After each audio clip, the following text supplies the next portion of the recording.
teksnya, matanya berbunyi, la tujzi'u sholatun, tidak cukup, tidak sempurna, tidak memenuhi kriteria sholat seseorang yang tidak dibaca di dalamnya Fatihatul Kitab.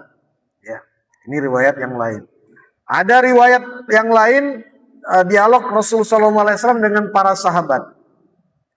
Ya, yang meriwayatkan cukup banyak, ada Imam Ahmad bin Hambal, Imam Abu Daud, Imam Tirmidzi, dan Imam Ibnu Hibban, 4 ulama ahli hadis. La'allakum taqra'una khalfa imamikum, bukankah kalian membaca ayat-ayat Al-Quran di belakang imam kalian? Ya. Jadi Rasulullah bertanya kepada para sahabat, di dalam sholat kalian kan baca itu, apa yang kalian baca? Ya, apa yang kalian baca? Kenapa kalian baca di belakang imam kalian? Ya kami baca ya Rasulullah. Kami ikut membaca. Kata Rasulullah, la taf'alu. Jangan kalian lakukan. Kecuali hanya baca Fatihah saja. Nggak usah baca yang lain. Kalau kalian sholatnya sholat berjamaah. Dalam penjelasan para ulama, yang dimaksud di sini kalau sholatnya sholat jahar. Sholat maghrib, sholat isya, sholat subuh. Kita hanya membaca Al-Fatihah saja. Tidak usah baca yang lain.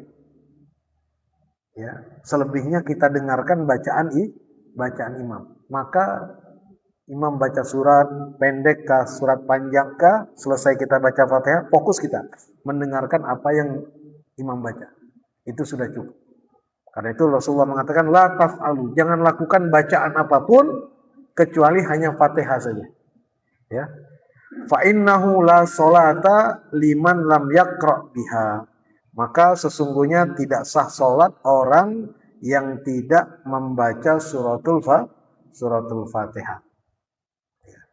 Nah, sekarang penjelasannya secara rinci. Ini kita akan dengarkan penjelasan pengarang kitab di sini, ya, karena ini teks hadis, ya, banyak konsekuensinya. Karena kalau dipahami secara tekstual tanpa mendengarkan penjelasan para ulama, ini akan menyisakan banyak pertanyaan. Nah, maka ketika kita membaca hadis seperti ini, kita juga perlu mendengarkan komentar penjelasan para ulama. Karena ini baru satu teks. Nanti ada teks-teks yang lain. Karena kalau kita cuma dengar teks ini saja, ya, maka bagaimana dengan sholat sir kita?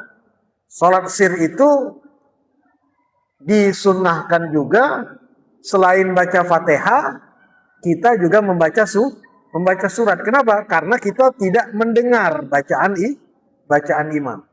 Atau di dalam kajian fikih Syafi'i juga dijelaskan, andai kata kita berjarak dengan imam atau suara imam tidak terdengar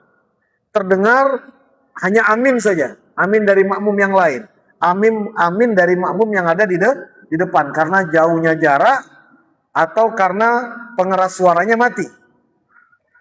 Lantas apa yang kita baca? Apakah kita boleh juga baca surat-surat yang lain? Oh, tidak ada masalah. Selain kita baca Fatihah, karena larangan Nabi ini berlaku kalau kita sholat berjamaah dan mendengar bacaan imam. Ya. Jadi ini penjelasan seperti ini bisa kita dapatkan di syarah atau ulama-ulama yang membedah banyak dalil-dalil yang kemudian digabungkan dalil tersebut menjadi satu produk hukum. Jadi kita bisa ambil kesimpulan di sini bahwa pertama, wajib membaca suratul Fatihah baik di sholat yang jahriyah, ya, maupun sholat yang sirriyah. Sholat jahriyah itu sholat yang suara dikeraskan, sirriyah sholat yang suara dipelankan, zuhur dan asar. Baik yang berjamaah maupun tidak berjamaah. Ya. Jadi ini mayoritas pendapat para ulama seperti itu berdasarkan hadis ini. Sholat berjamaah atau tidak berjamaah, khususnya yang berjamaah ini, meskipun kita mendengar Fatihahnya imam, tetap kita juga baca Fatihah. Karena ada sebagian pendapat ya mengikuti pandangan mazhab Imam Abu Hanifah, Imam Hanafi, di situ beliau berpandangan kalau sholat berjamaah ya dengan mendengar bacaan Fatihahnya. Ulama berdasarkan hadis ini tidak. Ya. Mereka tetap berpendapat wajib baca suratul Fatihah. Masbuk, apa artinya sholat masbuk itu? Sholat yang mana kita tidak mendapatkan kesempatan membaca Fatihah bersama imam. Datang kita terlambat umpamanya. Ya. Baru kita mau takbir Allahu Akbar, imam sudah ruku. Kalau kita berpegang ke hadis ini, kita tetap wajib Fatihah. Kalau kita berpegang ke hadis ini. Ya. Namun resikonya kita tidak dapat apa? Satu rakaat. Dalam riwayat yang lain, ketika kita mengalami kondisi seperti ini, kita takbir dan kemudian kita langsung mengikuti gerak imam melakukan ruku. Bagaimana dengan Fatihah kita? Gugur. Kewajiban kita baca Fatihah karena situasinya kita sedang masbuk. Ya. Situasinya kita sedang masbuk. Kalau kita dapati imam, jadi kalau kita ruku, imamnya masih ruku, maka dapatlah kita satu rakaat. Tapi andai kata kita ruku, di saat kita baru jatuh ruku, imam sudah berdiri untuk i'tidal, artinya kita tidak dapat rukunya imam, maka berarti kita tidak dapat satu rakaat. Kita ketinggalan berarti. Jadi batas akhirnya itu dapat satu rakaat bersama imam adalah kita mendapatkan ruku bersama imam. Tumak ninah rukunya imam. Jadi kalau dia selisih, imam ruku, kita baru mau ruku, imam sudah berdiri, berarti kita tidak dapat. Ya, berarti nanti selesai imam salam, kita harus tambah lagi satu rakaat. Nah, mengenai Fatihahnya bagaimana? Fatihahnya ditanggung oleh imam. Kita tidak wajib untuk membaca suratul Fatihah. Kecuali kalau imam ini ya termasuk belum selesai Fatihah kita, ya tiba-tiba ya dia tidak baca surat, ya atau tingkat kecepatan bacaannya itu terlalu cepat, terlalu jauh. Kita baru tengah-tengah baca Fatihah, dia sudah ruku. Ya. Nah, maka dalam situasi seperti ini, seperti yang sudah kita sampaikan beberapa waktu yang lalu, jika kita ikutnya memang dari awal, imam takbir, kita ikut takbir. Kita baca iftitah, nah, imam baca Fatihah menjelang imam bangun dari sujud kedua dari sholatnya. Ya. Jadi memang pernak-pernik di dalam sholat berjamaah ini penting dipahami dan dimengerti, baik imam maupun makmum. Maka sholat berjamaah ini cerminan sebenarnya kehidupan kita bermasyarakat. Ya.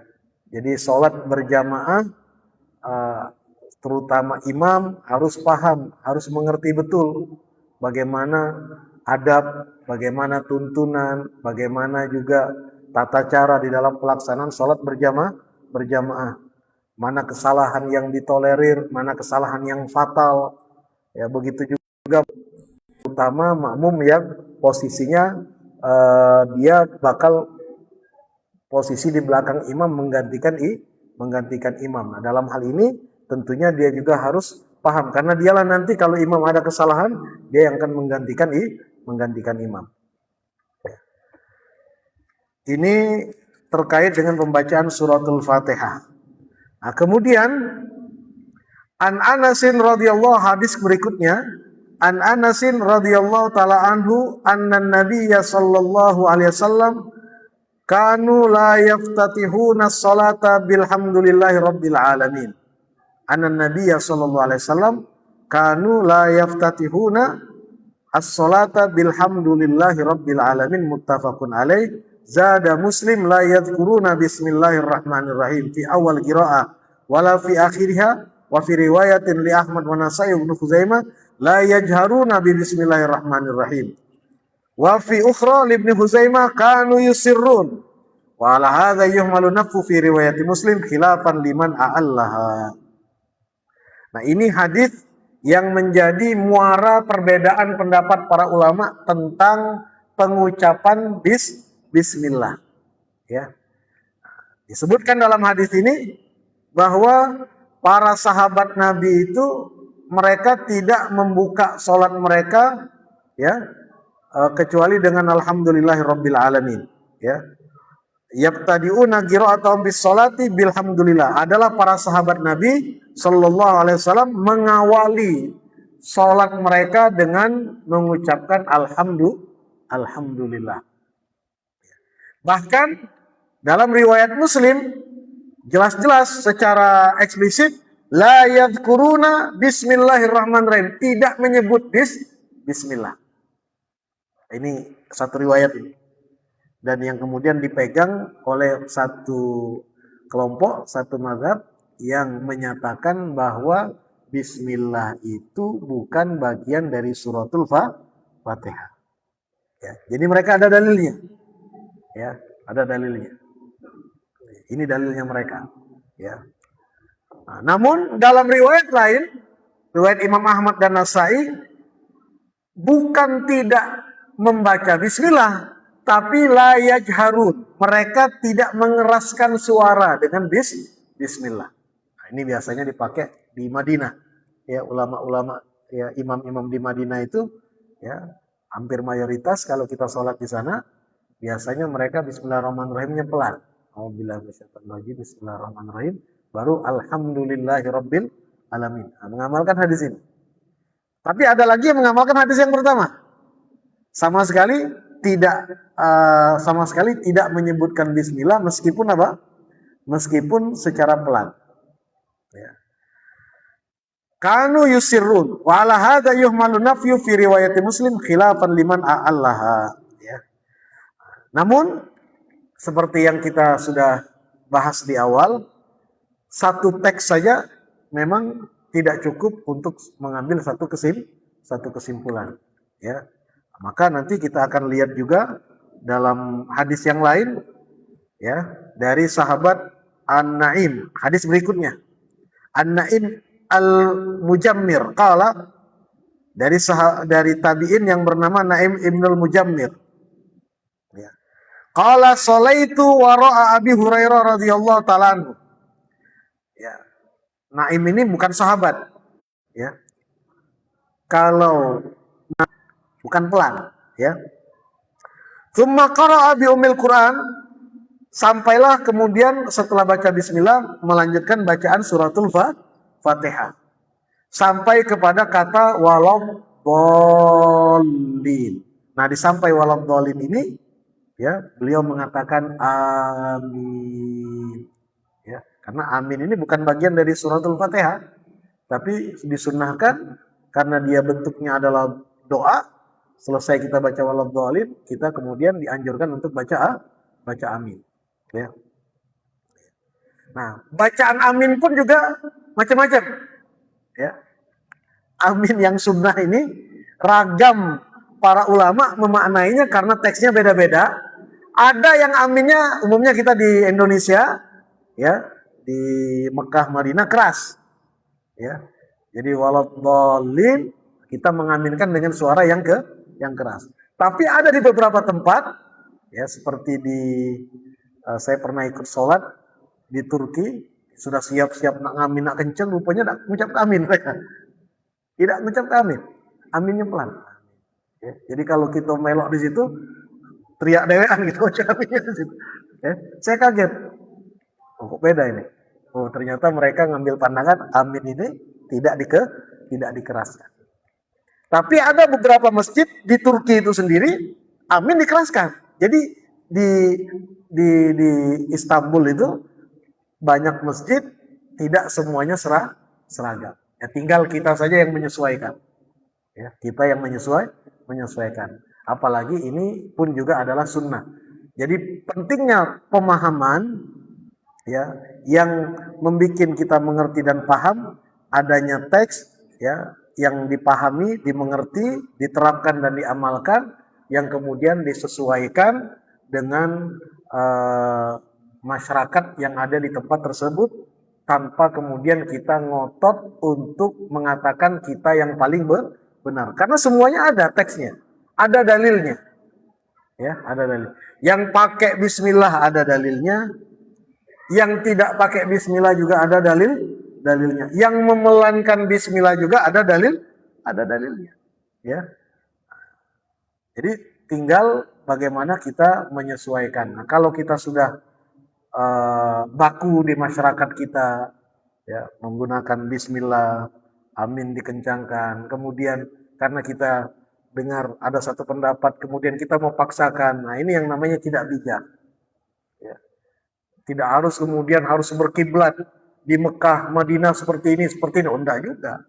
Mekah Madinah itu baru 100 tahun lah ini, kalau sebelumnya tergantung dinasti yang memimpin. Kan begitu. Bahkan diriwayatkan pernah pada satu dekade di mana mereka sholat itu sesuai dengan apa? Di Mekah itu sesuai dengan mazhabnya masing-masing. Sampai seperti itu. Ya. Ya. Satu masjid 4 mazhab beda-beda. Artinya saking memberikan toleransi satu sama lain tidak menyalahkan. Namun memang ada beberapa pandangan-pandangan fikih yang cukup ekstrim karena berpegang kepada pendapat inilah yang paling benar sampai kepada satu titik kalau ngikuti umpamanya berjamaah dengan imam yang tidak meyakini bismillah itu bagian dari Fatihah, maka sholat kita yang makmum ini menjadi tidak sah. Ada yang sampai berpendapat seperti itu. Ya. Tapi kalau sudah amat, artinya sudah menyebar seperti sekarang ini dan masyarakat sudah menyebar luas, apalagi di kota Mekah Madinah akan sulit untuk mengatur kondisinya seperti itu ya sudah. Sederhana saja, simpel saja, ikuti yang ada. Ya. Jadi kita yang awam ini sebenarnya simpel, sederhana. Ya, mazhab kita mengikuti mazhab yang ada. Artinya apa yang berlaku itu yang kita yang jalankan sesuai dengan di kondisi masyarakat kita masing-masing.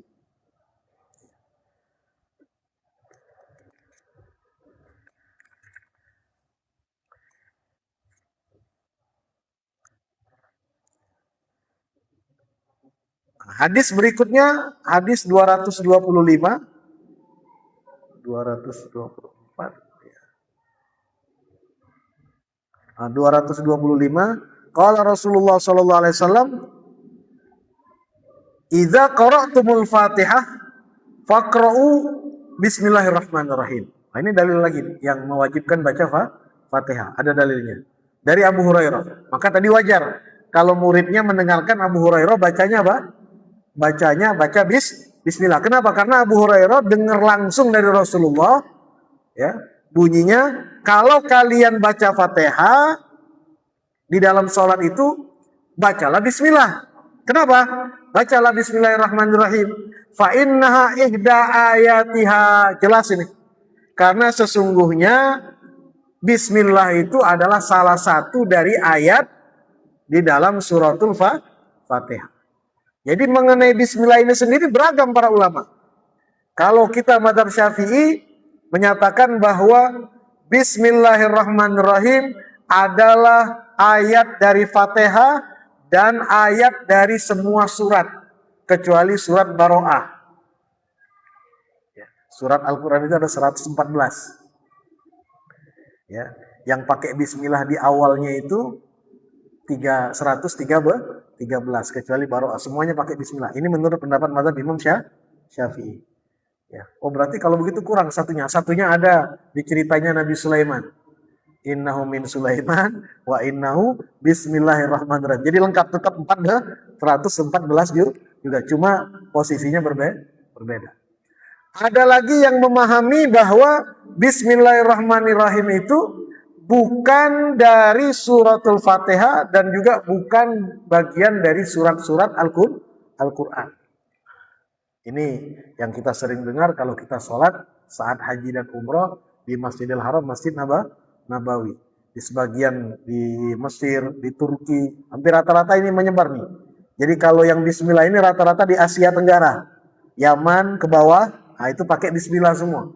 Nah, tapi kalau ke atas, itu rata-rata tidak pakai bismillah. Karena mereka meyakini bismillah itu bukan bagian dari suratul Fatihah. Ya. Dia hanya pemisah antara satu surat dengan surat yang lain. Ini pendapat. Ya silakan kalau memang ini terjadi. Maka kita akan lihat mereka ketika membaca Al-Fatihah langsung alhamdulillah, setelah waladhdallin langsung baca surat, tidak lagi membaca bismillah ya. Nah, tapi dari dua hadis tadi, kesaksian Naim Al-Mujammir ya, dan juga pernyataan langsung Rasulullah yang diriwayatkan oleh Abu Hurairah, jelas bahwa bismillahirrahmanirrahim adalah bagian dari suratul Fatihah. Bisa jam berapa?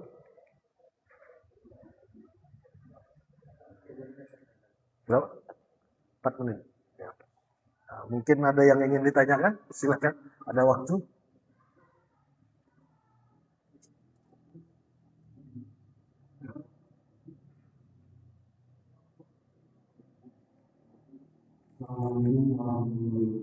Waalaikumsalam warahmatullahi wabarakatuh. Perbedaan misalnya imam baca ya.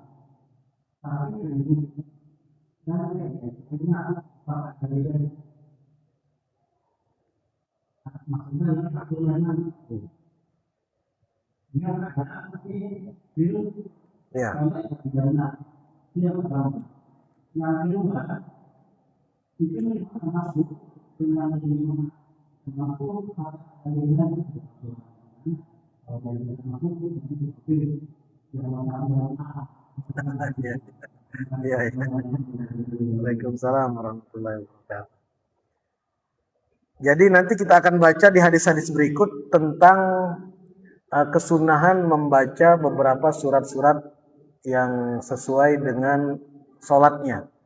Jadi seperti sholat zuhur, sholat subuh, itu isya ini memang sholat yang waktunya kita dianjurkan untuk mendengarkan bacaan yang panjang. Dan yang panjang pun bahkan yang afdol itu kalau dia utuh satu surat.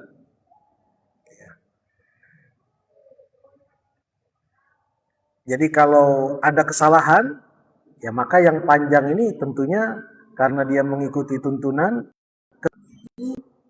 tidak kemudian mencacati dari nilai pahala dari bacaan. Karena semakin panjang bacaan itu kan tentunya setiap hurufnya punya nilai pahala, baik yang membaca maupun yang mendengar. Mengenai ada kesalahan, maka itu tugas makmum atau tugas imam itu sendiri untuk memperbaiki.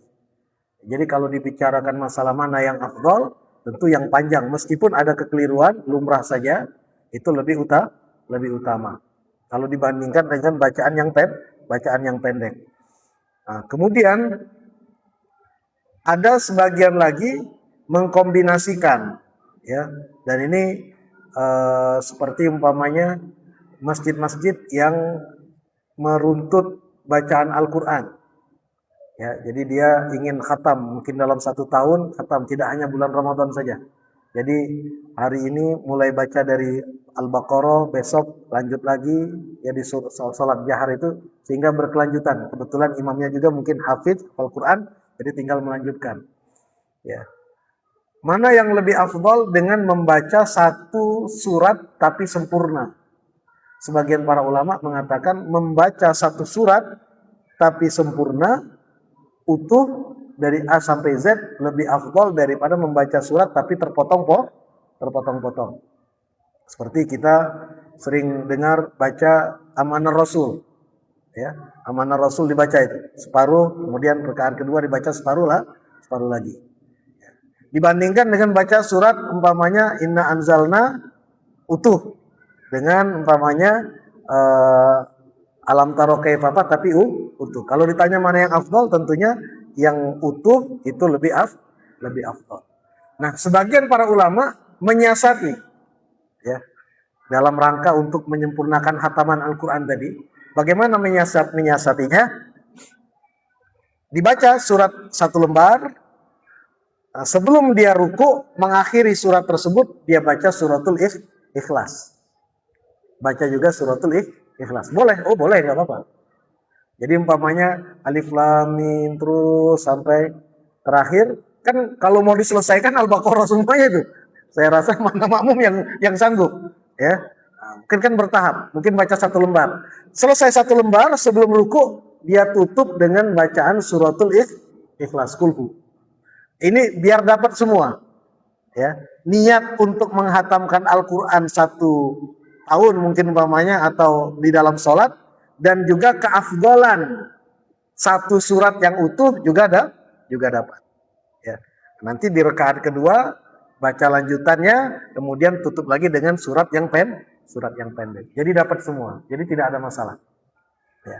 Nah, kemudian masbuk dengan yang muafik. Jadi ada dua, ada masbuk, ada muafik. Kalau muafik itu dia ikut sholat imam sempurna dari awal sampai akhir. Dia dapat Fatihah bersama imam.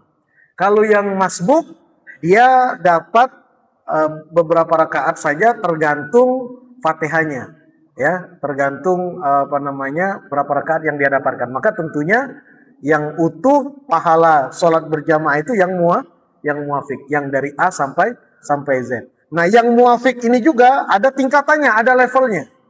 Karena ada orang muafik pertengahan imam baca Fatihah dia baru datang, ya. Atau imam sudah baca surat dia baru datang, atau imam mau ruku dia baru datang. Dapat dia 1 rakaat, dia dikatakan muafik, dapat 1 rakaat bersama imam.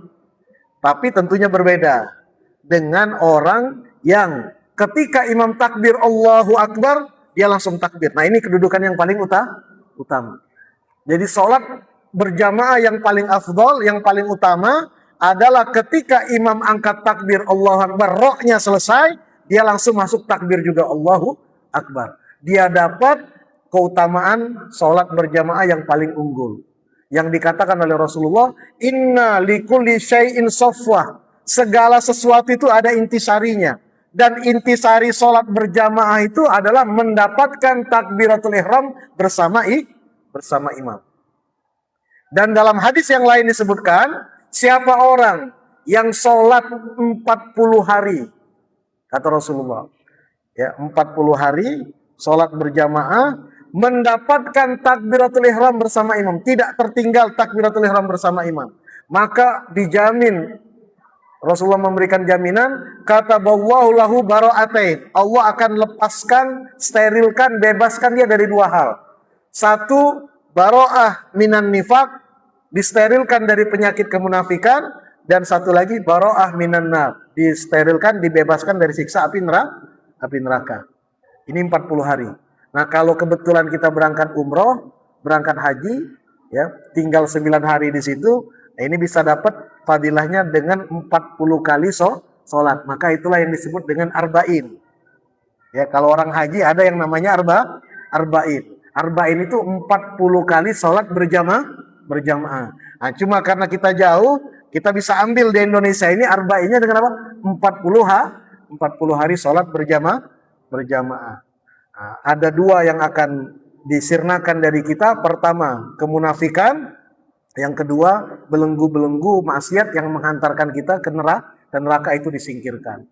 Mudah-mudahan kita kesemuanya insya Allah diberikan kekuatan dan bimbingan oleh Allah untuk senantiasa menunaikan sholat, khususnya secara berjamaah, dan dijaga oleh Allah Islam dan iman kita sampai akhir hayat kita. Dan Allah Subhanahu wa Ta'ala berikan kepada kita husnul khatimah. Amin ya rabbal alamin. Wallahu alam bissawab.